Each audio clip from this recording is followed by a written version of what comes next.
ফরিদপুরের চরভদ্রাসন উপজেলায় দুর্যোগ ব্যবস্থাপনা অধিদপ্তর থেকে প্রাপ্ত ৩০০ পিস কম্বল বিতরণ করা হয়েছে।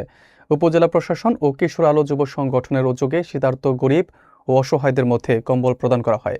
প্রধান অতিথি হিসেবে উপস্থিত ছিলেন উপজেলা নির্বাহী অফিসার জালাল উদ্দিন। বিস্তারিত দেখুন সাজ্জাদ হোসেন সাজুর প্রতিবেদনে। ফরিদপুরের চরভদ্রাসন উপজেলায় তীব্র শীতের কষ্ট লাঘবে ৩০০ জন অসহায় মানুষের মাঝে কম্বল বিতরণ করা হয়েছে। উপজেলা প্রশাসন ও দুর্যোগ ব্যবস্থাপনা বিভাগ চরভদ্রাসনের আয়োজনে এবং কিশোর আলো যুব সংগঠনের সহযোগিতায় বৃহস্পতিবার ১ জানুয়ারি এই কার্যক্রম সম্পন্ন হয়। কম্বলগুলো প্রথমে উপজেলা ৪ নং গাজীটেক ইউনিয়নের হাজীগঞ্জ বাজার ও আশপাশের এলাকায় শীতার্তদের মধ্যে বিতরণ করা হয়। পরে চরভদ্রাসন সদর ইউনিয়নের মাথাভাঙা এলাকার 2টি গুচ্ছগ্রামে মানুষদের হাতে কম্বল পৌঁছে দেওয়া হয়। উপজেলা নির্বাহী অফিসার জালাল উদ্দিন জানান, শীতের তীব্রতা বাড়লে পর্যায়ক্রমে আরও শীতবস্ত্র বিতরণের উদ্যোগ নেওয়া হবে। স্থানীয়রা মনে করেন, সরকারি এই ধরনের উদ্যোগ শীতার্ত মানুষের দুর্ভোগ লাঘবে গুরুত্বপূর্ণ ভূমিকা রাখবে। কম্বল প্রাপ্ত অসহায়রা তাদের আনন্দ ও কৃতজ্ঞতা প্রকাশ করেন এবং বলেন, এই কম্বল তাদের জন্য শীতের তীব্রতা মোকাবেলায় বড় সহায়তা হিসেবে এসেছে। অনুষ্ঠানে উপজেলা সহকারী কমিশনার, মৎস্য কর্মকর্তা ও অন্যান্য প্রশাসনিক কর্মকর্তারা উপস্থিত ছিলেন।